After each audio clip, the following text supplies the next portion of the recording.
Welcome, everybody. This is June 13th. This is the young adult regatta leg of our summer reading regatta. We are going to have a blast tonight. Join us. It's going to be fun. If you haven't joined us already, everybody who's in the room, make sure you tell your friends and family to check out the replay. It will be posted tomorrow. Thank you, everybody, for coming. Tonight, we are going to hear from Captains of Literary Wonderment, Justine Manzano, D.A. Reed, I know her as Deborah because she's my friend and we share her birthday, and Amy Kelso. We're going to have a blast.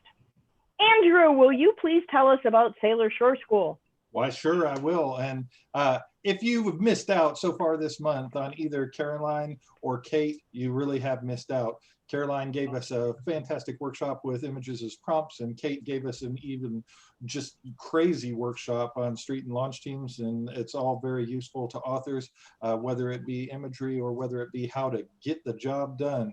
These are still available for a $10 fee for the full replay and the transcript and all that stuff, and you can see us all being a little crazy and fast forward through the parts you don't like. Oh no, yeah, something like that. We have 3 more workshops coming up on the 15th. That's right, just this Tuesday, we'll have Da Reed with opening lines. You had me at the hook. Yes, she can't be Deborah, she has to be Da Reed.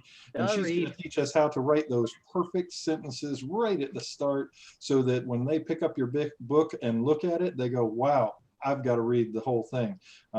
Then on the 27th, towards the end of the month, I'm going to be teaching weapons in fiction, shots across the bow, and we're going to be driving by everybody and seeing what we want to do. So it'll be driven by the group, but we'll have some good discussions and some good approaches to how to use weapons in your writing.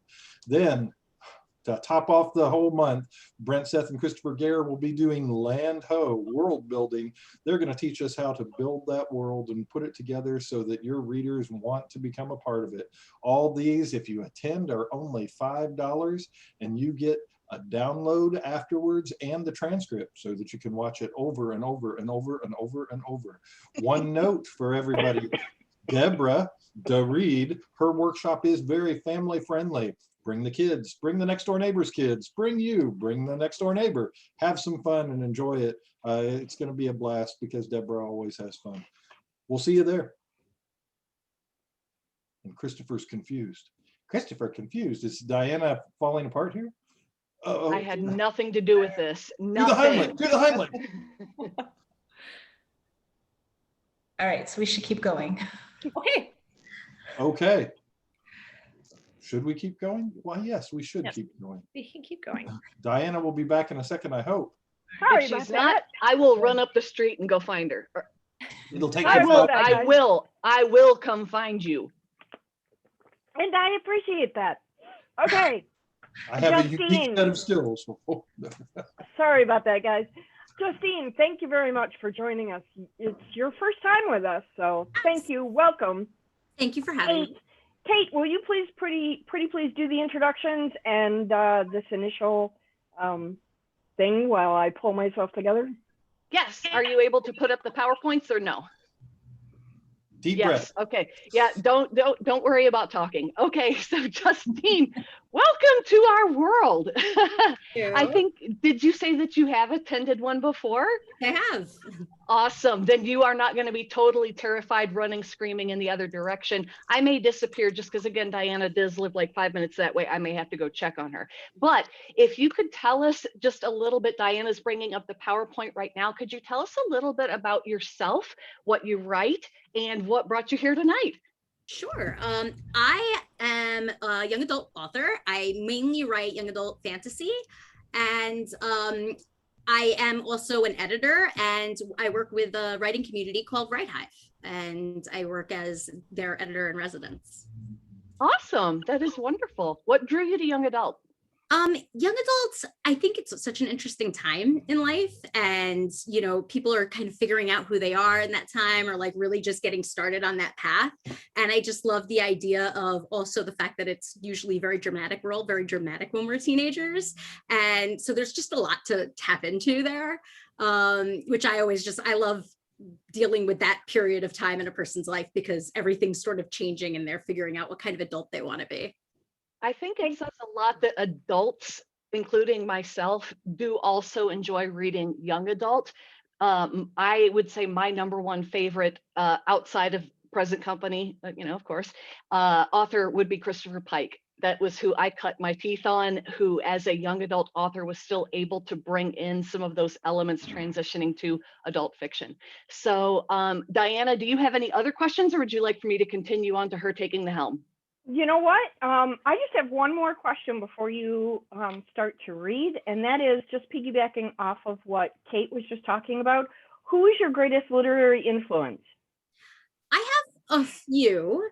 I have for different things. So I really love Kelly Armstrong as far as voice.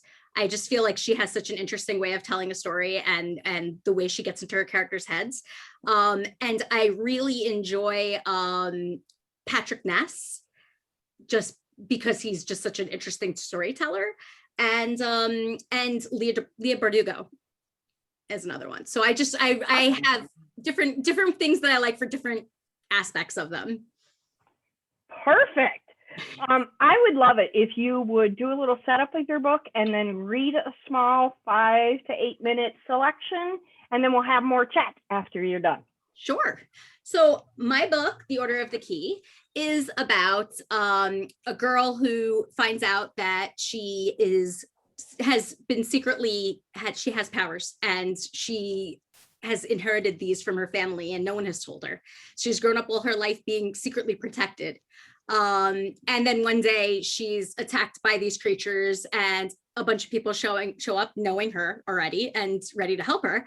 And she's completely thrown into what she thinks is going to be this really cool, because she's a geek and she loves superheroes. She thinks it's going to be a really cool experience, and immediately finds out that it's a lot more bloody and scary than she thought it was going to be. And she's also landed herself in the middle of, as the center point of a rebellion in the group that she's joined. So that is a bit of the order. And the part I'm going to read is a part where she's living in this new place now, because that's where she's training. And she wakes up in the morning and finds a monster in her room, and that's not supposed to happen. So nobody wants that to happen. Yeah, so, I would think that would be kind of unusual. Yeah, and they have protection set up against stuff like that. So her waking up finding one of the creatures that first attacked her in her room while she's by herself and has no real protection is a scary thing. So yeah, it would be for me. Yeah, it's terrifying. So that's where that's the part that I am reading today. So awesome. Take the helm. Thank you very much. I'm being watched. I felt it through the fog of sleep, the idea that eyes were on me. Dimly, I remembered I'd fallen asleep with Ganna in the room and relaxed, sinking back into sleep. A wet snuffling sound woke me right back up. I tensed. That was not Ganna. That sounded like something else, something more animalistic. My eyes flew open to find a shadow moving over the foot of my bed. It took a moment for my eyes to focus and my aegis to kick in, but that sound was unmistakable. A Gorvin climbed over my footboard and onto my bed. I bolted upright, but managed to keep myself from screaming. Gorvins hunted in packs, and I wasn't eager to draw more my way. Weren't there wards to prevent this? It didn't matter, because like it or not, a Gorvin sniffed up my leg like I was a 4-course meal ready for consumption, and that needed to stop. I inched up the bed. The oil slick with its misshapen skull and empty eye sockets stared back at me, silver teeth dripping saliva. Like a cat, it batted at my leg, muscles bunched, prepared to leap forward. I gulped and flattened myself against the headboard, heart hammering, entire body convulsing against the idea of any saliva dripping onto me. It leaned forward and growled, rancid breath wafting into my face. I had to swallow the bile before it escaped. My eyes darted around the room in search of a weapon. I hadn't been allowed to keep my dagger or any other weapon, because Lavinia said I needed to earn weapons by training with them. I didn't necessarily disagree, but right now I really needed to kill this thing with something. It growled again and gnashed its teeth, just as my eyes landed on the heavy Batman bust on my dresser. I worked an entire summer at an ice cream shop to get that damn thing, and I didn't relish the idea of denting it on a Gorvin's skull, but it was likely the heaviest thing in the room. Unfortunately, the Gorvin stood between me and my weapon. Sharp silver nails scratched across the bedding as it pulled itself closer. When saliva dripped onto my arm, instinct took over. I swung my fist into its head hard, ignoring the crack and flash of hot pain in my hand as the punch connected.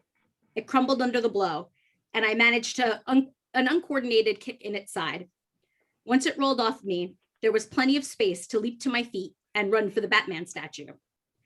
I hefted it up and swung it down on the Gorvin's head once, twice, 3 times, cringing with every crunch, every splash of green ichor that erupted from its body. Every crack of its skull was another crack in my skillfully crafted collector's item. The Gorvin deserved it for entering my room uninvited, but Batman did not. The door slammed open and I whirled, new weapon at the ready. It wasn't another Gorvin seeking dinner. It was Kip, barefoot, in a t-shirt and flannel pants, eyes wide, hair messy. A spot of green blood marred the pure white of his t-shirt.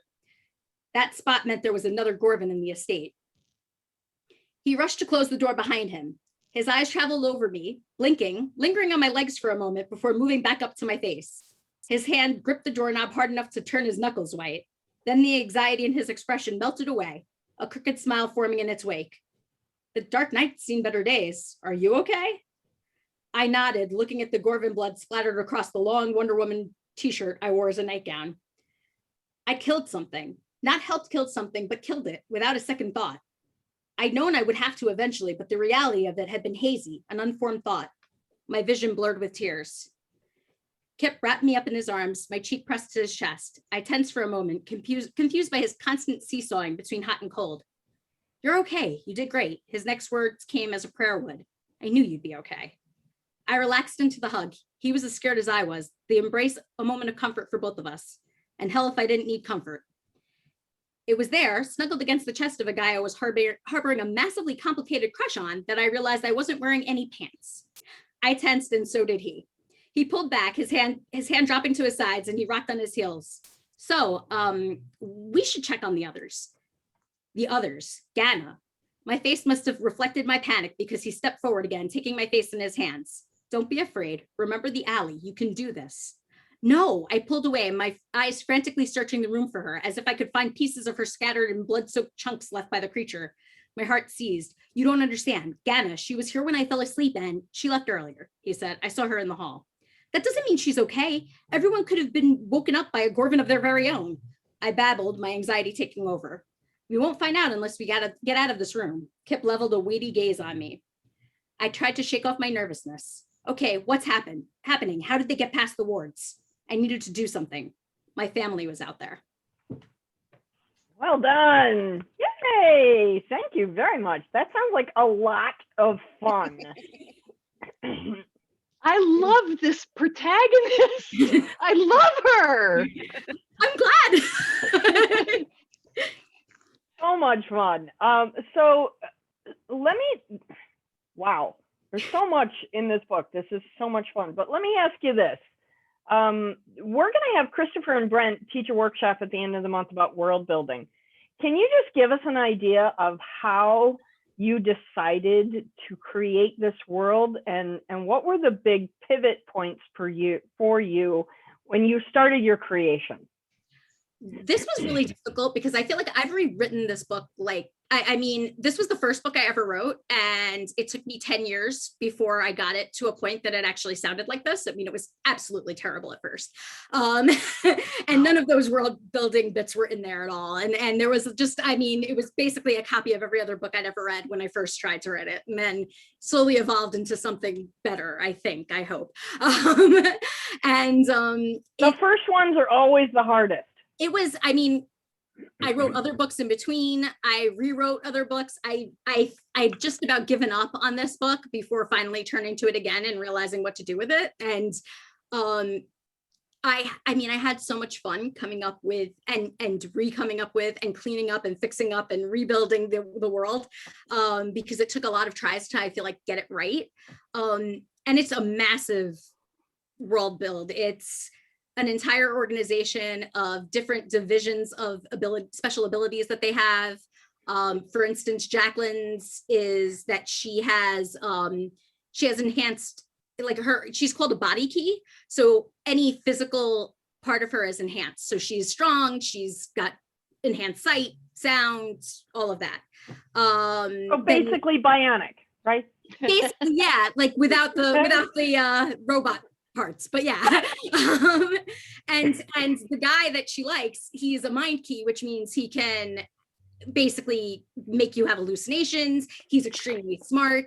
He can read people's minds and control them if he wants. And so that's sort of a dicey thing to have as a potential boyfriend. Definitely. Sure. Yeah. Yeah. I don't know that I'd want those qualities in my husband. So. Yeah, it gives her some trouble a lot of the times. Yeah. So, but each character there's also levels of it. So there's like, she's a key, and then there are guardians, which have lesser forms of of each of their abilities. Ganna is her sister, and Ganna comes with her as a guardian. But as Jacqueline starts learning more about this world, she realizes that the guardians are designed to basically like sacrifice themselves to protect the keys. And cool. So and that makes her want to get her sister out of there. So yeah, so protect your family, don't let them sacrifice themselves. Yeah, exactly. Awesome. What a cool story. Now, is this a standalone or is this part of a series? This is going to be part of a series. I actually just finished drafting actually first round edits on book 2. So awesome. That should happen at some point soon, hopefully. That's so cool. Well, I'm so glad that you're part of our community, and thank you very much for reaching out to us and joining us and reading for us. And I think there's a couple of people here that are probably going to end up buying your book. Kate, go ahead. I know. I just want to reflect what a lot of people said in the comments, just the combination of the humor at the same time where there was an action scene that was so well done and so very enjoyable. And I'm so thrilled to hear that you already have the second one going, no matter how long it takes you to continue this world. Please, please do. I can't wait. I can't wait. And you're saying that, but you haven't even read the cliffhanger at the end. I don't even care. I don't care. I am anti-cliffhanger, but this is one that I'm willing to go read. I had to. You'll see. This is how you know, Justine, that you're on the right track. When you do a short reading and you have people who have never met you before say, when is book 2 coming out? Yeah. So just keep doing what you're doing and don't stop, because you're definitely headed in the right direction. Thank you. Awesome. Thank you so much. I want to show everybody Justine's book again so that you can find it in our Harbor Store catalog, which of course Kate will be telling you about later. The Order of the Key. And I love this cover. This is an awesome cover. So cool. Thank you, Justine. I appreciate your time tonight. Thank you. Okay, let's go on to our next reader. Dun, dun, dun. Deborah Reed. This is a brand new book for Deborah. She writes a myriad of things. Every time I turn around, she's coming up with a new genre, which is awesome because I am a lover of multi-genre authors. So this is very cool. But this book hasn't even released yet. This is her advanced pre-launch. So if you're here tonight, you're getting a special street team view, as Kate might put it, of this brand new book that nobody's even seen yet. It's very, very cool. This is All the Things We Didn't See. Thank you so much, Deborah, for joining us again. Thank you for being part of the street team, or I should say harbor crew. See, Kate's got street team like embedded in my brain now, so I keep repeating it over and over again. Yes. So thanks again for coming out. Thanks for sticking with us. Thanks for writing a new book. I'm really excited about this. Can you give us a little bit of the backstory to this book and how the idea came about?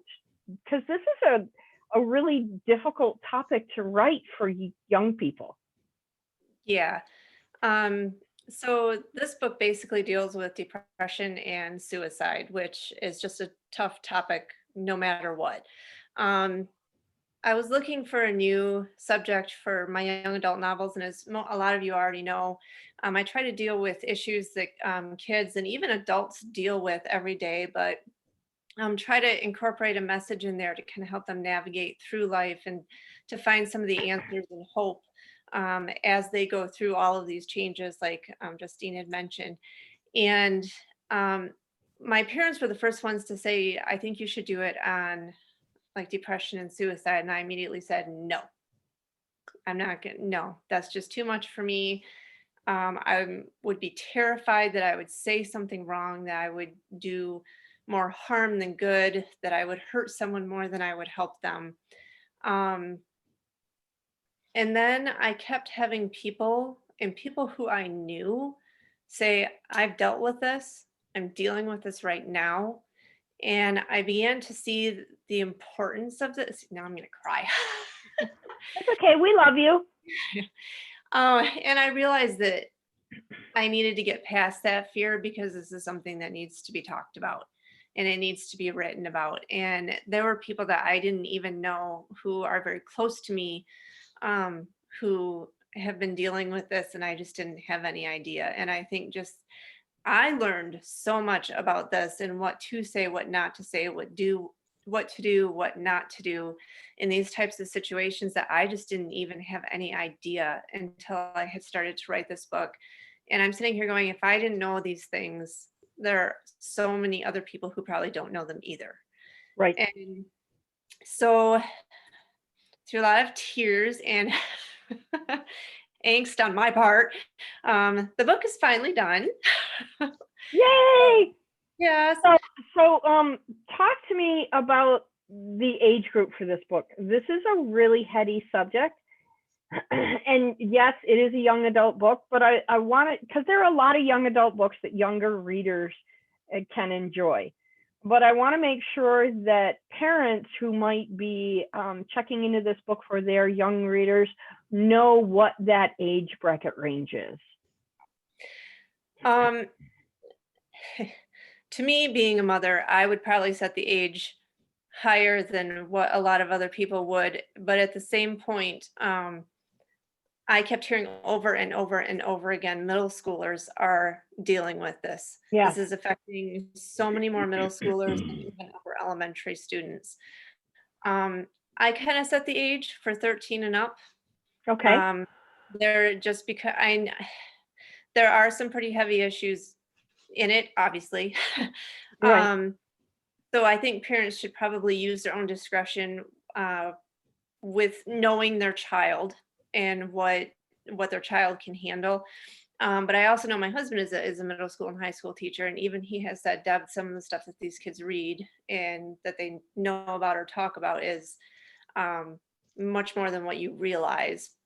You know, well, I'm not going to tell my age, but it's been because you're a protective mom. I was too. So yeah. I definitely get it. Oh, I need to interject. I applaud you going down this path. I recently released something a little off the wall too, and this isn't really, there's nothing out there. These are the type of things that people avoid writing about, and it takes a lot to sit down and actually embrace it. And you know, I'm a big fan, and I'm extremely impressed, and I know that you did it in a very direct but compassionate way, because I'm already a fan of your writing. So I'm sure that it's going to be really good. But the big thing here, as somebody who's tried to help a lot of people, and some I could and some I couldn't, is that maybe it will open other people's eyes, maybe just for a moment. And if even one person gets helped, I mean, you've changed the world a little bit. And I'm a huge fan. So thanks for being you. Absolutely. Thank you. Deborah, you know, Justine put a note in the comments, and I just want to echo it. And that is that this is a book that could be a bridge for younger people to come to their parents and say, hey, the character in this book is going through something I think I might be experiencing too. Can we talk about it? So this might be a conversation starter for both parents and young people who maybe don't know how to start talking about it. So I think this effort should be tremendously applauded. And I think that we need more people who are courageous like you are to take that inner strength that you have to lend it to others and give people an opportunity to be brave as well. So thank you very much. Well, Can I thank you. interject real quick too? Deborah, if you're this emotional now before you've read, if I have trouble falling asleep tonight, you are singing me a lullaby to sleep. But I wanted to sing you a lullaby, Christopher. No, yours keep me up. That's not a pretty sound. Deborah, could you go ahead and read a little bit for us, pretty please? I can. Before I do, though, I do want to say that I need to say a big thank you to Amy as well in the room, Amy Klco, because she helped me greatly with this book in more ways than anyone will probably ever know. And so a lot of the credit for this book also go to Amy. Hey, Amy! So this is a book about Isabel Crane and, her sister died about 3 years ago. Everyone is convinced that it was an accident. She believes that her sister took her own life, but no one would believe her.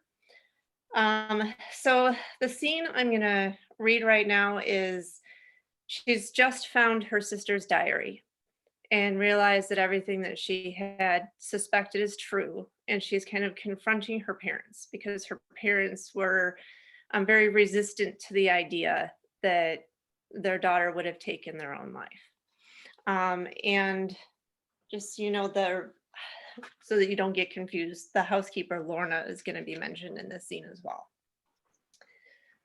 The television was on in the family room. Dad was back from work, no doubt settling in to watch football with a beer in hand. I skidded through the doorway, my socks sliding easily on the well-polished floor. Thank you, Lorna. To my surprise, Mom was also in the family room, though she had a Magnolia Journal magazine propped on her knee and a glass of wine in her other hand as she licked her finger to turn a page. I was right. It came out too soft, too timid. Mom turned another page. Dad took another sip of beer. Their lack of response made me even more angry, though logically I knew they couldn't have heard me. Clearing my throat, I threw back my shoulders, as if that would make my voice any louder, and said it again. I was right. Right about what, dear? Mom murmured absently, another glossy page sliding over to take its place with those already perused and discarded. Dad didn't even glance my way, his attention somehow captured by the ridiculousness of men running around in tight pants while trying to get a ball over a painted line in the grass. That wasn't even real grass, like that crap even mattered. I was offended at my parents' lack of reaction, though some small part of my brain tried nudging rationality forward again. It's not like my parents knew what I planned to say. I mentally squashed that sensible thought and ran with my emotions. Fingers wrapped around Astrid's diary like a claw, I shook it in the air and practically screamed. It wasn't an accident. Astrid took her own life. Mom's hand jerked so hard that wine sloshed over the side of the glass and onto the magazine. She swore, shoving the magazine to the floor before the wine could slide into her lap. I was pretty sure my words hadn't sunk in yet. She just looked mad about spilling her drink. Dad, on the other hand, stared at me in disbelief, mouth gaping open, his hand tightening on the beer bottle so hard his knuckles turned white. I felt a perverse pleasure in their shock.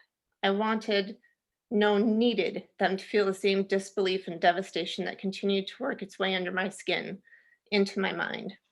It took hold there, refusing to let me go, refusing me peace. And I wanted company. Isabel Crane. Mom slammed her wine glass down so hard on the end table I flinched, waiting for it to crack and fall apart. What is the meaning of this? It was working. The shock and awe thing. I knew it was working because Mom wasn't even looking at the red wine standing in the rug at her feet, a rug I knew cost more than most of my friends' cars. Dad's gaze ping-ponged between me and Mom, seemingly a step behind and unsure whose side he should be on at the moment. He slowly stood to his feet, still holding his beer in a death grip. Izzy, he said softly, what's going on? I think he was hoping his more composed demeanor would calm both of the women in the room down. He was about to be disappointed. Shaking the journal in the air, I felt hot tears stain my cheeks. Did you know Astrid had a journal? Did you? Both Mom and Dad looked at me blankly. Dad's eyes at least traveled to the book in my hand. Mom's gaze never left my face. She had set her face into hard, stubborn lines as if she knew what was coming. I never saw Astrid writing in a journal, Mom said stiffly, arms crossing defensively across her chest. I chose to overlook the obvious. No self-respecting teenager would write in her diary in front of her parents and open herself up to questions and possible snooping. Instead, I went for the jugular. I told you, I said, my voice so tight it wasn't much more than a whisper. I told you, but you wouldn't listen to me. It was an accident, Isabel, Mom said, arms uncrossing, hands landing on her hips. Honestly, how many times do we need to go through this? I ignored her words, brushing them aside with my free hand. We failed her. The words caught, sounding strangled as they felt like a lead weight in the middle of the room. She needed us, and we failed her. Dad's face went white, but Mom came right back at full throttle, just like I knew she would. I couldn't believe I thought for even 1 second that she might finally understand. That's enough. Mom's voice cracked through the room like a whip. For once, it didn't stop me in my tracks. I didn't cower in fear of what would come next. I took a step forward, ready to do battle for Astrid, the way I should have when she was still alive. Before I could say a word, Lorna was there beside me, her hair down from the usual clips, dark tresses falling past her shoulders. She was off duty for the day. Her forehead creased with concern as she looked between us. I heard voices. How nice of her not to say she heard yelling and screaming from her room in the basement. Lorna's manners were impeccable. Mine were not. We're fine, Lorna, I snapped. A bigger lie had never been told. I would be happy to help. I said that we're fine. Izzy! This time it was Dad who spoke up, his expression horrified that I would be so rude. He should have been used to it by now. I'd never been diplomatic. It's all in here. I ignored Lorna, ignored Dad's reprimand. Astrid's journal held aloft. I glared at all 3 adults, feeling no shame in including Lorna. After all, she had failed Astrid just as much as the rest of us. Astrid took her own life, and we need to face that. Lorna gasped beside me, hand flying up to cross herself, but I only had eyes for my mother. She was the one who controlled this family. She was the one who couldn't bear having a daughter die by suicide, marring our family's reputation. Give me the book. Mom's hand shot out, brows lowered, voice commanding. It was then that I realized my mistake. I brought Astrid's diary closer to my chest, my grip tightening. I wasn't an idiot. Mom didn't want the journal to read, to use it as an avenue of being with her dead child. No, she wanted to hide it. She wanted to make sure it never saw the light of day. She was willing to bury her daughter a second time. Appearances were everything. No. The word rasped harshly from my throat as I hugged Astrid's diary to my chest. Out of the corner of my eye, I saw Lorna reach a hand toward me, and I jerked away, taking a step back. I didn't trust her either. Not anymore. Isabel. Mom's voice was suddenly much calmer. It was the tone she used when trying to convince someone to see things her way. I'd never seen her fail. Her confidence was unparalleled. But she had failed. She had already failed Astrid once. There was no way I was letting her do it again. There was no way I was doing it again. I took another step back. No. My confidence matched hers now, and I could tell my mother wasn't expecting that. She faltered. Dad slowly put his beer down on the end table, his gaze no longer confused and uncertain. He had zeroed in on the top priority, and it matched Mom's. Izzy, he said gently, one hand reaching out into the void between us. Let's talk about this. Calmly, he added, eyes flickering toward Mom. Her jaw clenched. I couldn't help it. I laughed. The adults in the room didn't know what to do about that. They simply stared at me in surprise. One foot slid backward on the hardwood floor as my mind raced with what to do next, with the steps it would take to get out of reach of my parents and Lorna. Suddenly, it all seemed like too much. It seemed impossible to stay strong anymore. Some part of my brain clicked into gear, even as the rest of my body sagged under the weight of exhaustion and indecision. Run. Get away, just for a little bit. Clear my head. Yeah, run. I spun on my heel and bolted, grabbing my keys out of the bowl on the entryway table as I passed, exploding into the dusk and leaving everything behind. Everything but Astrid's journal. That I wasn't letting out of my sight. The engine of my blazer roared to life, and I still hadn't seen anyone materialize in the doorway. Either the adults were still too stunned to move fast, or they had decided it wouldn't do any good to chase me. I didn't care. My socked foot slammed down on the accelerator, and I shot down the driveway in reverse, barreling into the road without touching the brake, shifting gears and slamming it into drive without a pause. I prayed the transmission would forgive me and hold, and once again pushed my foot onto the gas and got the heck out of Dodge. Oh my gosh. Wow. That is fabulous. Thank you so much. Okay, I just can't. I need to compose for a moment. Brent? Yeah, this is actually a little closer to home than I'm comfortable with too, but Mark Bellow asked, I wrote a book about child abuse and reviewers wrote, who wants to read about child abuse? The majority of readers were pleased that I wrote it and found it comforting and helpful. Did you feel a sense of responsibility to ignore these types of naysayers? Do I feel it's the responsibility to ignore them? No, to ignore the naysayers. And naysayers? Yeah, the people who said you shouldn't write a book like this because it's unpleasant. Yeah. If we ignored everything that was unpleasant in the world, where would we be? It would not be anywhere good. And I think a lot of the unpleasantness wants to be ignored because it, like you said, hits too close to home. It hurts us. It makes us feel sad, upset.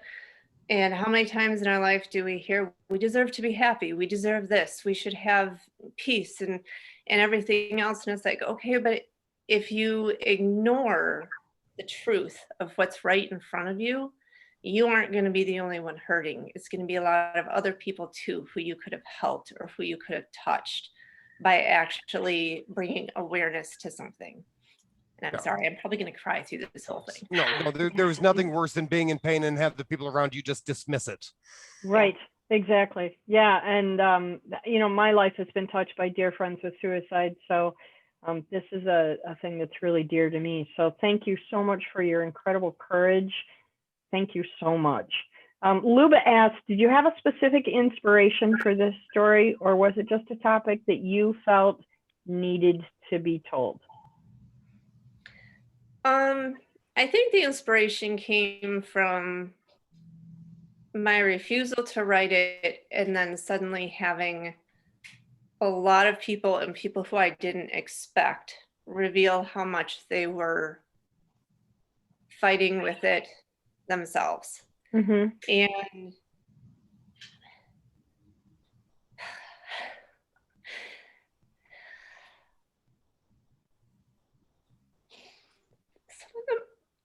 oh my gosh, I'm sorry. Oh, please don't apologize. Please. If this book didn't affect us this way, I mean, honestly, I just want to say that, like I said about the children's books yesterday. Yeah. This is a book that even if you feel you don't need it for yourself, buy a few copies, reach out and find out where you can donate it to that is able to accept it right now, like we talked about yesterday in the age of COVID, where they will take it. This is something that is uncomfortable that people do not want to talk about, and that's why it is so important to talk about. So even if you don't have a young adult in your life, please consider doing that. This is so important to talk about in advance, not necessarily, even though I am loving already, Deborah, how it's being handled just in that little snippet in the past. Bringing up the topic in advance is so important, and not just for children, not just for young adults, for adults as well. Like I said at the very beginning, this is an unbelievable example of why adults also do read young adult, because this, just based on what you read, this is an adult book to me as well. Yeah, I don't hear anything at all so far that's just strictly young adult. Well, and I did have to find a balance. And some of it is pretty intense. I struggled with finding a balance of inserting some humor, so it wasn't so intense that young adults wouldn't want to read it. I've been told I did a good job with that, and I hope I did, because I want to be able to draw the people in, but Yeah, don't worry about that, Deborah. You did. Bravo. You've Bravo. already gone through the goalpost with it. Don't worry about it. Christopher, last question, and then we have to move on. I'm sorry. That's okay. It wasn't so much a question. One of the things that really struck me when you were reading, you remember John Hughes. People would say John Hughes really understood teenagers. What I heard from the young teen who was basically telling the story from her point, parents understand their kids. We don't often look at kids as understanding their parents. And she read them to a T, and I loved being able to see she was reading them just as much as they would try to read her, and we got to see that kind of a strength. And I think that really seriously, genuinely added to what you were reading right there. Absolutely, no question. Congratulations, Deborah. Good job. We love you. Thank you for adding everything that you do to every single one of these festivals that we do. Thank you for so much that you add every single time. Absolutely. So just to remind everybody, this is Deborah's book. It is not available yet. Deborah, tell us when it's going to be released, pretty please. September 1st. Awesome. Because it is Suicide Awareness Month. I wanted it to coincide with that. So watch the Facebook page when this book is released. We will post links like crazy so that you can all get your hands on copies. Thank you, Deborah, for your vulnerability, your kindness, your compassion. Thanks for taking on a tough subject. We appreciate it. And you're going to make me wait that long? Sorry, Andrew. No, I sent you one. Because you said you would read it and put an advance comment on my blog. So you have one in the mail. Yep. And mine is right here. I just found it on my shelf. So thank you very much. Okay. Mine's probably coming tomorrow. I knew I put it in a safe place. So it's all good. Okay. Thank you very, very much. Amy. So you're going to make me perform after that? Yes, I am. You know why? You know why? Because I believe in you. Okay. Oh, good. I have read Amy's book. Phenomenal. You will be so excited to hear it. I believe in you, Amy. I know you can do this. Okay. So Amy has been with us now. This is my second one. Yep. Oh, this is your second one. Okay, awesome. So we're really happy to have you back. Thank you very much for hanging out with us and being part of our community. We're really thrilled that you're here. I want to show everybody your book cover real quick so that they have some idea what we're talking about. So this is Mystico's Summer, and this is book 1 in a series. How many books are in this series? There are 4 books in the series: Mystico's Summer, Mystico's Fall, Mystico's Winter, and then Mystico's Spring. Well, doesn't that make just complete sense? You know, last night at our children's regatta leg, we were reading children's books, and one of them happened to do with Native American topics, and that was all done in 4. So good for you! You did it! Yay! So can you give us the backstory of what this series entails and a little bit of setup for the reading that you're going to do tonight, pretty please? Sure. So the story starts off, the main character, Emily Moss, starts off basically telling the readers that her mom is dying. So, but we know that right from the beginning, her mom has some mysterious illness. They don't know what it is, but for some reason she's aging like really fast. So she, she's only in her, 30s or whatever, but she looks like she's in her 80s or 90s. So she's just aging really quickly, and they don't know why. But they're going to try this new procedure, and hopefully this will work. The same time that the procedure's happening, her mom says, "You're going to go to camp. There's this camp that I went to when I was a teenager. I want you to go to camp. Go have fun. Don't worry about me." And of course, the last thing Emily wants to do is leave her mom in the middle of all this. She wants to be there. She feels like she needs to be there to take care of her mom. But her mom says, "Nope, you need to go to camp." So that's kind of the premise. And then things happen at camp that we'll find out about as I read. That's awesome. I just have to ask you, and I want to acknowledge Mackenzie is in the room tonight. And I noticed that she called you Mrs. Kelso.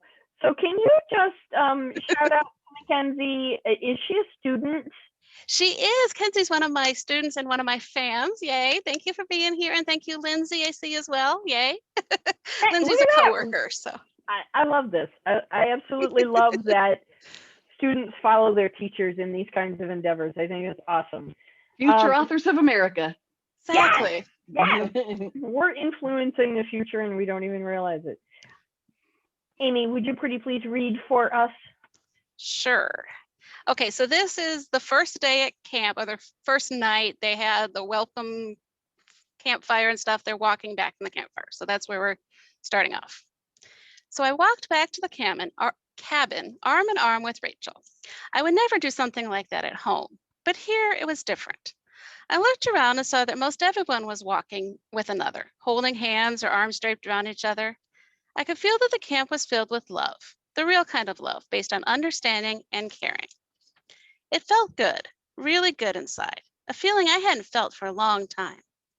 That feeling lasted until we got back to the cabins, till everyone got in their bunk and fell asleep, except me. I couldn't relax. Once everyone else fell asleep, the feeling of contentment left me. I felt even emptier than ever inside and restless. I knew I couldn't stay inside the cabin anymore. I wanted to be out in the night air. So as quietly as I could, I slipped out of my sleeping bag, pulled my shorts on under my nightgown, put on my shoes, and slipped out the back door. Once I stepped outside, I almost changed my mind about the walk. I was used to life in town with street lights and lots of cars. Here, the silence was overwhelming. It was so dark. There was no moonlight, only the soft glow from the stars. And there were so many stars, more than I'd ever seen before. I was afraid someone would catch me walking around by myself when I should be safe asleep in my bunk.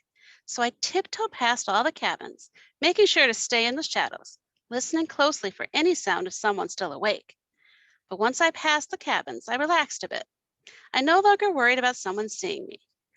I didn't know where I was going. I had no plan in mind. My feet were leading me, and I was just along for the ride. They led me around the edge of the lake and into the forest, towards Willow Point. I could hear the sound of the lake gently lapping against the shores to my left. Sometimes I could see through the pine trees. When I looked up, I could see the stars peeking through the spaces between the trees. When I looked down, I couldn't see anything but darkness. I found my way by feeling with my feet. I could tell when I was on the path, and I could tell when I'd wandered off it. This happened several times. Each time, I had to back up and feel around with my feet until I found the path again. Sometimes I thought I was totally lost, but then, just as I was starting to panic, I would find the path again. I walked on for what seemed forever. All I could hear were the bullfrogs and the occasional call of a bird. The only thing I could smell were pine needles, mud, and the distant smell of the horses at the barn. Then I saw the bridge. Just an old rickety wooden bridge set up to cross the marshlands on the way to Willow Point. In the dark, it stood out, white against the darkness all around. As I took a step onto the bridge, I noticed something glinting between the boards, something reflecting starlight. It was hard to see very well, but I could tell it was shiny. I leaned down to get a closer look.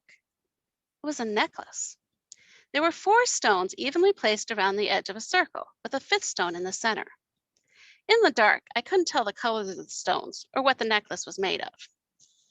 I reached out to grab the necklace. I would take it back to the cabin to examine it in the light. If the stones were valuable, I would turn it in. If not, well, I'd probably turn it in anyway. Someone was missing it, I was sure. As soon as I touched the necklace, a weird feeling came over me. A bright light washed out my vision.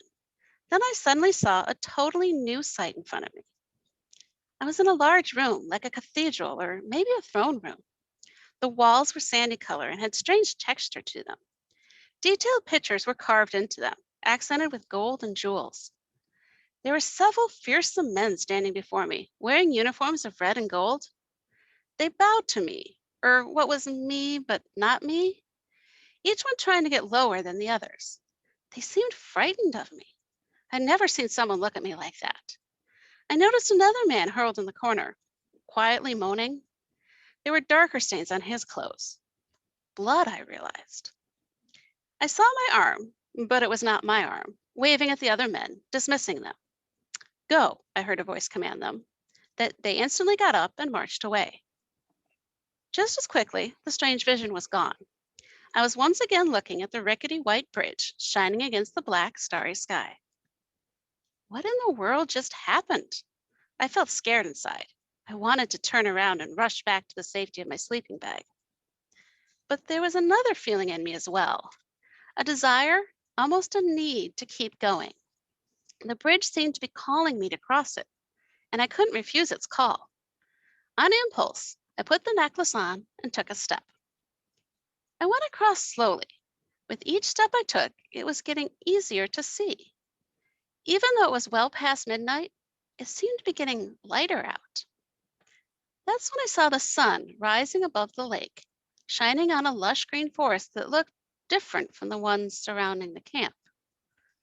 I looked around, trying to figure out where I was, when I heard a deep voice. Welcome to Mysticos, Emily. I spun around to see where the voice had come from and saw a face looking at me. A face formed in the trunk of a giant willow tree.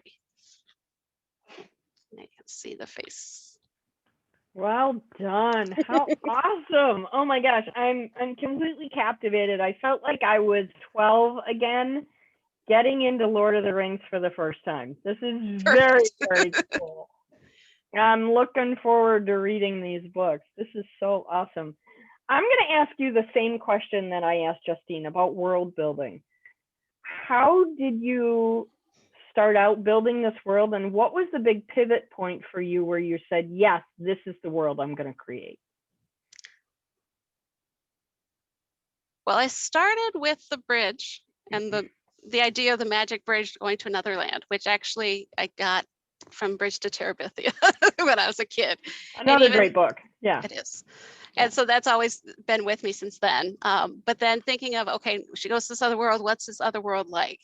And the big thing with this world is that there's 4 areas, the north, south, east, and west. But right in the middle is the lake. And the lake is kind of their central creature. They talk about the lake, and they always talk about it in capitals, if you know. But it's the big thing with these books is I wanted to write a story that wasn't good versus evil. I wanted to write a story that was about balance. And so the idea is in this world, everything's balanced, so that as long as south and north and east and west are in balance, things are good. It's when something happens, and they talk about in there, when one area gets more power, the world starts to tip. And if it tips too far, the lake will drain out, and that will be bad. So it's all about cool idea. Oh my gosh. I love that. That's very, very cool. You do amazing things with creating imagery through nature, and I love that. That's very, very cool. Do we have any questions from the Harbor Crew for Amy tonight? I have one that's for all of them, and so again, Diana, I will let you pick who answers in what order. Sure. So for young adult, I feel like maybe I'm showing my age, which I don't care. It feels like in the past, young adult was a little bit more scary or realistic, not necessarily in terms of horror, but just in terms of, again, realism and speaking about things which I'm not a parent. I'm not going to pretend that I know, but that right now it's like, we don't want to, go there.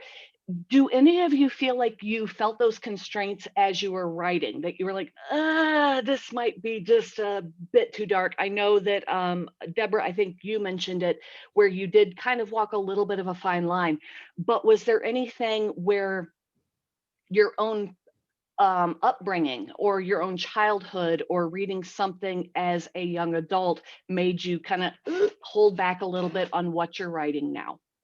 Amy, could you start? Sorry about the loaded question. That's a dissertation right there. Where do I start with all that? For me, these stories that I wrote them actually specifically, I say, for ages 8 to 108. I want them to be something that younger kids can read and enjoy, but something interesting enough really for older kids and adults to love as well. Part of my reasoning for that is I've been a teacher for 17 years, working a lot of times with students who struggle and don't like to read. I wanted to give them something that was easy enough to read, that it wasn't a struggle for them, but that had the content that they could enjoy. So it's it sounds like you achieved it from where I sit. Agreed. Agreed. Awesome. And it helps that because it was set at camp, I guess that kind of, you know, what would be appropriate at camp, because I used to be a camp counselor and I know you can talk about this, you can do this, but you're not gonna, there's a fine line. And so that helped me kind of avoid some of those issues, I guess. Deborah, how did you find that finding the balance, as Amy talks about? How did you find, okay, this is going too far, this is where I'm going to stop?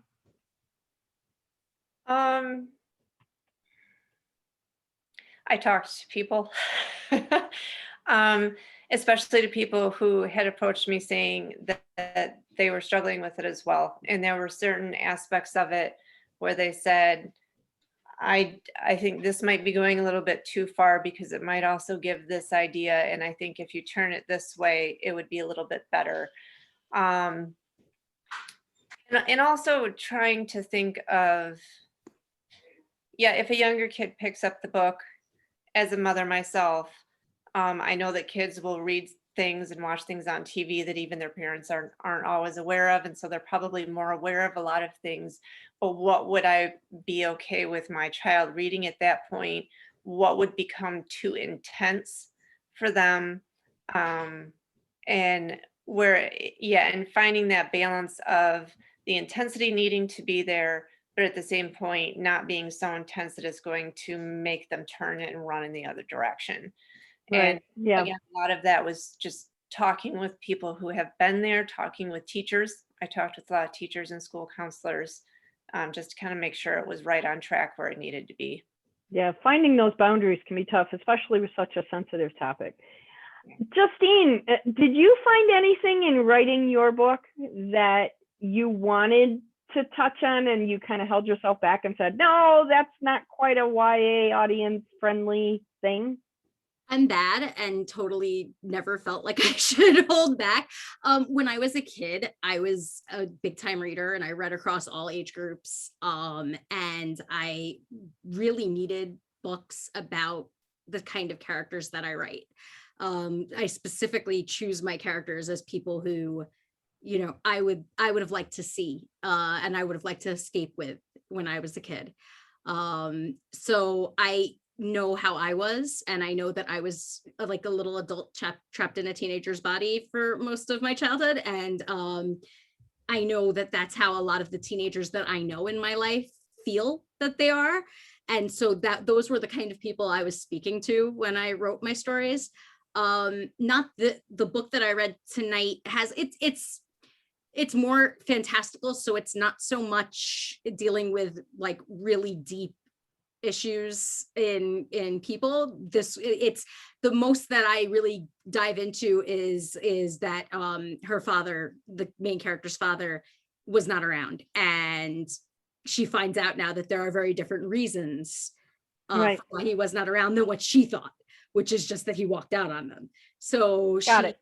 ends up, but in the other book that I'm writing, that I'm releasing soon, it's about a child of divorced parents or parents in the process of a divorce, and how they basically put her in the middle of their entire fight. That's a touchy topic too. Yeah, I can definitely see how it's important to hold those boundaries. Christopher, do we have any other questions? Yeah, Luba had a question in there. Sorry, Andrew, you were going to say something? No, ask that question, and I've got a counter question that goes kind of along with Luba's. So ask Luba's question first. Luba had a great question, I thought. It says, do the authors recruit young adult beta readers? So just real quick, everybody, yes, no, have you recruited beta readers in your age group? Yeah. Justine? Yes. Deborah? To a certain extent, if not the whole book, then certain scenes or ideas and concepts. Mm-hmm. Amy?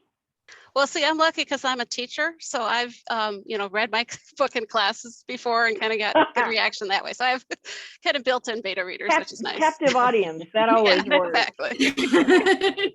Andrew, go ahead, sir. Yeah, this is kind of just a not only a question but also a food for thought, because as I listened to this, I've remembered my childhood.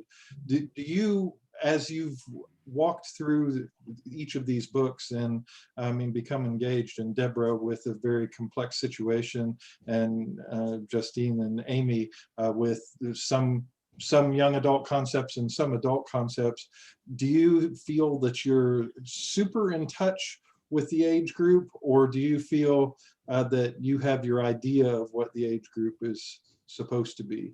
And I know that that's kind of a tough question, but I feel, and this is an opinion, that people are growing up much younger and facing much more complex issues than we give them credit for. And I'll give a secret that'll probably have everybody looking at me like I'm nuts. I read The Exorcist when I was 9. So yeah, that's surprising. Well, but I'm just saying, though, from a concept idea, do we protect the kids too much, or do you feel like you're just right? Yeah, that's a really good question. So Amy, do you feel that your book is protecting kids, or is it right in that sweet spot? I'd like to think, obviously, that it's right in the sweet spot. I think, and maybe this is true for all young adult writers, is I think part of me is always going to be a teenager, and so I'm kind of in that mind.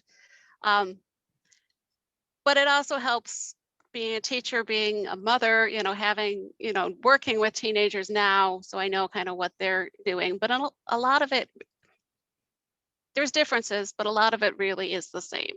And I think as long as I hold on to my own experiences and remember what it was like for me, I think that helps. Deborah, this is not your first YA book. You've written quite a few of these. Do you find that finding that approachability factor for young adults is challenging for you, or do you find it accessible? Thanks, Andrew. I feel like it's pretty easy for me. And I think, kind of like Amy said, I feel like there's a part of me that is always going to be stuck in like teenage years, and a lot of kids have like that dry sarcastic humor. I have dry sarcastic humor. I've never outgrown that, and I probably never will. I think it also helps that I have lots of teacher friends. My husband is a teacher, so there are a lot of times too where I'm like, hey, is this going too far? And he's like, Deb, you have no idea. That is like so safe compared to what some of these kids are dealing with. And so it's like I have a lot of resources to be able to kind of pull into of what would be realistic and what's not. So I like to feel that I'm in a good spot with it from the reactions I've gotten from, sorry, I don't know what is going on with the noise, but I feel like I'm in a pretty good spot with it, and it does come pretty naturally to me. And the reaction I've gotten from young readers makes me think I'm doing all right. Yeah, well, and you've got preteen kids too, and I think that helps. Yeah, because you're more in touch with that age group. Justine, what about you? Have you found writing YA challenging, or does it come a little bit easier for you? I feel like it's kind of my natural voice, but I also, just like the other said, like I'm eternally a child, and I always feel like we're gonna get along just fine. But I also have a preteen son as well. I have an 11-year-old who thinks he's 20, and in just like staying in touch with what he likes and just being a part of his life, I feel like you pick up that the way that they speak, the things that they like, and what they can take and what they can't. And it's not just him; it's his friends too. I mean, they hang around us, and so right. I feel like we learn a lot about what they face on a daily basis and how they deal with it. Sure. Yeah. My son's 30, and I feel like I'm kind of out of touch with that age group now. But when he was there, I was right there with him. So, yeah. Just awesome. Video games with him, hey, and win. Well, to this day, he's streaming video games, and I will watch him as he streams video games, and that's part of what keeps us connected. So it's way cool. All right, awesome. Thank you everybody for coming tonight. I want to share with you all Amy's book one more time so you can look for it. There it is, Mystica Summer. This is book 1 in a series of 4. You guys are so lucky because she's giving away all 4 tonight. It's so cool. So speaking of giving away, we're going to give away some fun stuff. Why? Because it's what we do here. We give away free stuff. It's what we do. So tonight we are giving away a copy of The Order of the Key by Justine. We are giving away an advanced reader copy because it's not yet real live available. Copy of Deborah's book, All the Things We Didn't See. This is so powerful, and I love the cover. It's so cool. I just want to make sure that, yeah, okay, this is not my copy. Okay. We are also giving away this awesome gift bag, tote bag. It's incredible. Look at this. This is so cool. And it's canvas. And you know what it's got inside? It's got, oh my gosh, so much stuff inside. It's got all 4 of Amy's books, which is so cool. And this really nifty, Kino nifty journal. See how cool? This is a blank book journal. It's so cool. Go ahead, Amy. I was gonna say, so the journal is there so you can write your own version of the story after, or you add to the story on your own. So, Oh, how cool! That's awesome. Yeah, way cool. And then just because I got a box of them because they're brand new, we're going to give away a copy of A Duck Wax tonight too. So you guys can have that.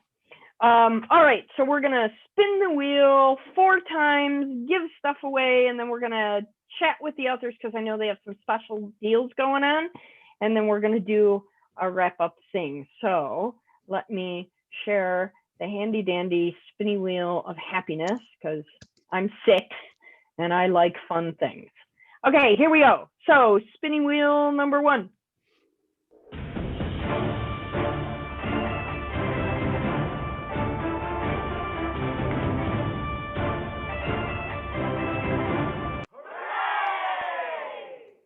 Hooray, Mary Beth McGee.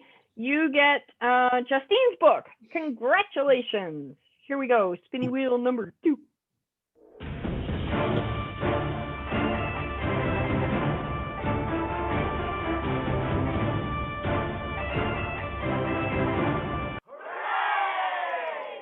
Hooray, Francesca Moore. You will be receiving an advanced reader copy of Deborah's book. Way cool. I think ARCs are like the best thing in the world because it's like the secret nobody else gets to know about. So cool. Okay, book giveaway number 3.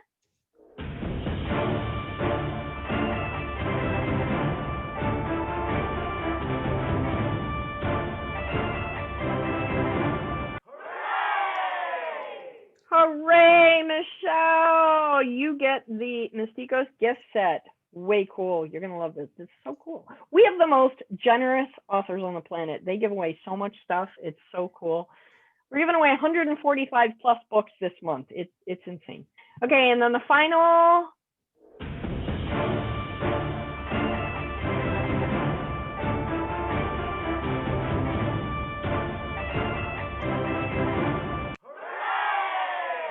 And Jennifer, you're going to get the new release of my book, A Duck Wax. So congratulations, everybody. Yay! Now I'm going to see, I'm learning about technology. So we're going to see if this actually works. Can you see it? Yes. Yep. Wow. We'll make a technologist out of you yet. Brent, can you tell people how they can get their books, please? Is Brent still with us? Yes, if anyone has won a book tonight, you need to email Diana at pagespromotions.com, and I put the link in the chat room so you don't even have to remember it. You can click on it right now. You're the best. And you need to email her by midnight because her inbox is her to-do list, and make sure you give her your name and your mailing address, and she will have that prize out to you. Yay! Thank you, Brent. You're getting so good at this, Brent. You're awesome. Okay, next, Christopher. So in every book that you receive in the mail, you are going to find a lottery card in it. You're going to scratch the sale. You're going to find out if you are a winner or not a winner. If you are a winner, you are going to take a picture of yourself with that card. You are going to send it to Diana, and you will be eligible for one of several bonus prizes that are absolutely amazing. Some of them even given by people who are not part of this month right now, but have donated anyway. Yeah, it's pretty darn incredible. I would love it if you could post the pictures that you received your books and your Life Raft lottery ticket on Facebook so that I know that you got your books safely. Last festival, a lot of the packages were damaged, so I'm using new packaging this time. I just want to make sure everybody gets their prizes. So let me know through Facebook when you get them. Next. Who's doing this? Caroline, are you doing this tonight, or is Deborah doing this tonight? I thought I was, but it can be anyone, really. Okay, you know what? Let's give Caroline an opportunity because she's been so quiet today. No. Yay. Plus, it's been mine for the last week. So sorry, Deborah. So now you've won. So what do? Do you just, are you just happy with the books you've won? No, because there's even more things you can win. So what you're going to do is you're going to get dressed up in costume, and dramatically, you're going to post a video of yourself performing this poem on our Facebook page. Out of my window, looking in the night, I can see the sailboat's flickering light. Starboard shines green and port is glowing red. I can see the sailboats straight ahead. Sailboats, are there treasures in your holds? Many trunks filled with silver and gold. Sailboats, are there captains at your helm? Bringing books for readers of our town. And you'll have a chance to win even more prizes, more fabulous prizes when you do that. Super bonus prizes, because we're all about how much free stuff can we give away. And again, our authors are so generous. Mark Bello is giving away a ton of books. Jacob Bullen is giving away a ton of books.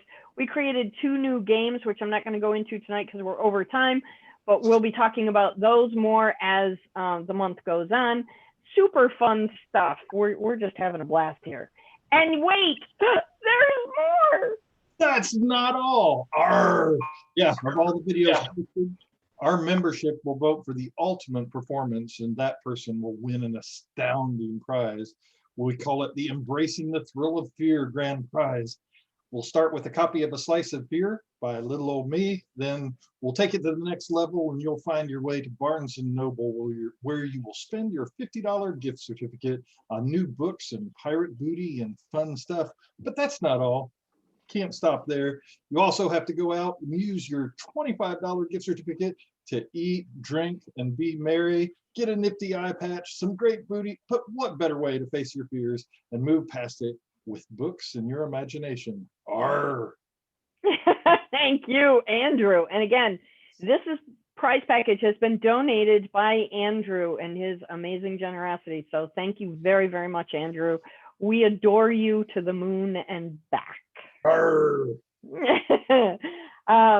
Finally, no, not finally, almost finally, we're doing a fun game for the authors, which is our Captain of the Fleet contest. We're doing a virtual Port Huron to Mackinac sail race after the actual sail race that happens every year here in Michigan. Every time you sign up to come to one of these events, a captain of your choosing, you get to put as many captains in that field as you noticed on your registration form tonight. And every time you do that, those captains get points toward moving northbound on our course. Captain Kit DeConti is in the lead. She's currently sitting at Rogers City Marina. You can see the other leaders there on the leaderboard. We're having a blast with this. We're going to give away tons of prizes. Our goal is to have 1,000 people attend the festival this month. And so far, we're at 227. We're almost halfway through the month. So authors, tell everybody you know. People who are attending, tell everybody you know. Bring everybody into the room. We're going to have a blast. We're wrapping it all up on June 30th with a Venetian night fun wrap party. It's going to be costume optional, pirate themed. So join us, come have a good time. That night, we're going to be giving away more stuff. So that's a thing. Kate? I just gave everybody nightmare fuel. Anybody that did not notice the severed head on the left-hand side of Andrew's slide, yeah, it took me like until 2 days ago. Diana, if you want to flip back to that, you can. There's a severed head, just in case you didn't notice that. Yeah, right there, just hanging out over on the left-hand side there. There's a severed head. Andrew. Well, it is, no, I created this. It's all about embracing the fear, and Andrew's very Diana. That's the thing. Yeah. I thought you were so nice and sweet and just, oh my God, you're as dark as he is. Well, all right, let's go back to my slide, because now I'm having the vapors. All right. So I have said this every single night, and I'm not going to apologize for this, because this is not like a win or lose situation. I feel like every single night we have been exposed to more and more and more amazing authors. That's not saying they're better or less than the previous authors. I am so incredibly grateful that I have been exposed to all of these amazing authors. So where can you find their work? You're going to go to the Harbor Store, which I have posted previously in the chat, but I'm posting it again right now. All of the royalties do go to the authors. Diana being who Don't she go is. there. Diana. Oh, hang on. She just said so. So the amazing, wonderful, we just superfluous, like help. Yeah, Generous. don't. Please do. She just said no. So come on.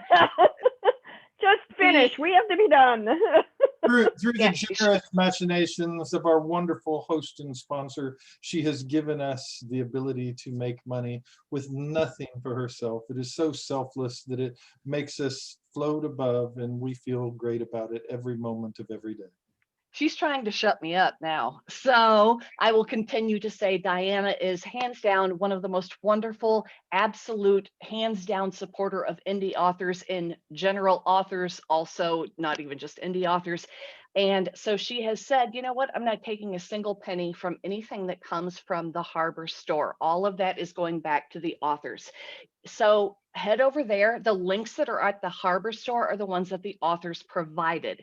So it may not be just a link to just the book that was read. It may be a link to their entire catalog. It may be a link to their website or to a link to their Amazon page. So Diana, thank you so much in advance for everything that you do and continue to do. And everybody else, go buy some books. I'm going to. Thanks, Kate. You're the best.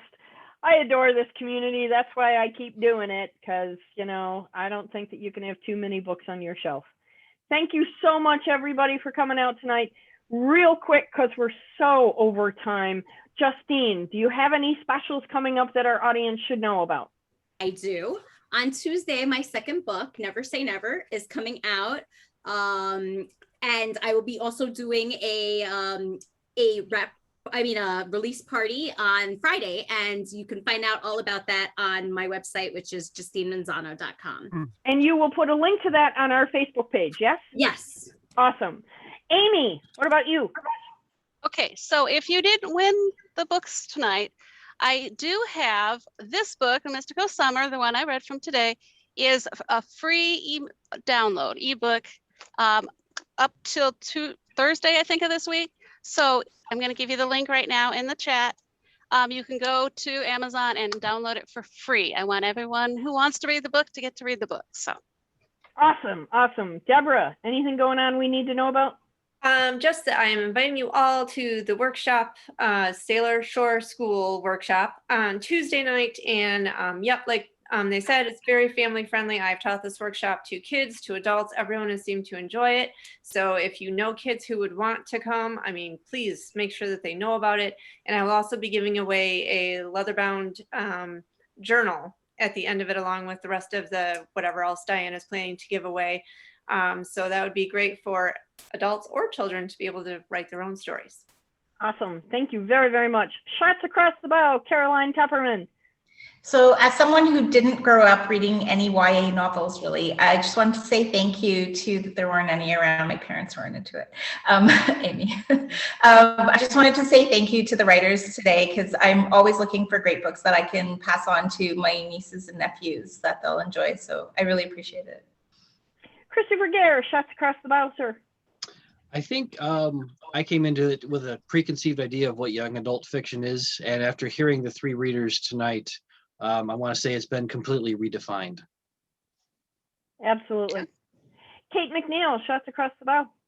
Thank you for writing in a genre which all genres are important and influential, but I feel that young adult is incredibly influential when you have people who are transitioning from a child to an adult. Let's not ignore the things that we need to be addressing with them. And thank you for all of you for doing that. Brent Sass, Shots Across the Bow. Well, I have to agree with what Chris just said. I mean, when I was a young adult, I had no idea. I was depressed and I thought I was the only one and I thought it was my problem. And if I would have known, if there books like Deborah's would have been around, it would have helped me out a lot. So thank you for bringing these topics to where they need to be. Absolutely. Andrew Smith, Shots Across the Bow, sir. Yeah, this will be a scary one. First, I want to say I appreciate all three of you. Not that scary, Kate. I was gonna say when Andrew says it's scary, but all right. Different kind of scary.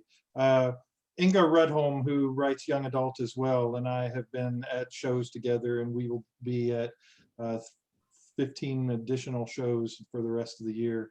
And we complement each other well because he writes young adult and I write not quite young adult. But one of the things that I've found, and one of the things that makes these three people tonight so special, is that so many parents nowadays say, I don't read, and pull their kids away. And it's books like these that pull the kids back into reading, and reading is a foundation of what we should be. So I really appreciate each one of you for taking that and trying to help not only our young people, but us as a whole to learn and grow. And Deborah, I want to throw out a special thanks for you for tackling such a really rough situation, and I know it'll be in an elegant way. And I look forward to reading the book. Good stuff. Thank you, everybody. I'm so glad you guys came out tonight. I hope that if you did not win prizes tonight, you will go and seek out these authors anyway. They're all stupendous writers. Justine, I know I just met you, but wow, what a great reading. Thank you ever so much. Thank you. Deborah and Amy, thank you for being part of our community, and I hope that you will come back in October and more this month. We're coming back tomorrow. We're not going to be here, everybody. My birthday, Deborah's birthday. We're taking the day off. We're going ashore. We've got Liberty. We're going to use it. Come back on Tuesday for Sailor Shore School with Deborah. That's going to be an awesome blast interactive workshop. We're going to have a lot of fun. And we've still got like, what, 15 more days after that? Absolutely. So come on back. Remember, Wednesday is me. So come back Wednesday too and visit some action adventure. Whoa. And Thursday and Friday and Saturday. And yeah, just keep coming back. It'll be fun. Thank you, everybody, for coming out tonight. Thank you, Harbor Crew. Can't do it without you. I appreciate you all so very much. Caroline, I'll talk to you in a couple minutes. Okay, good night, everybody. Bye. Bye.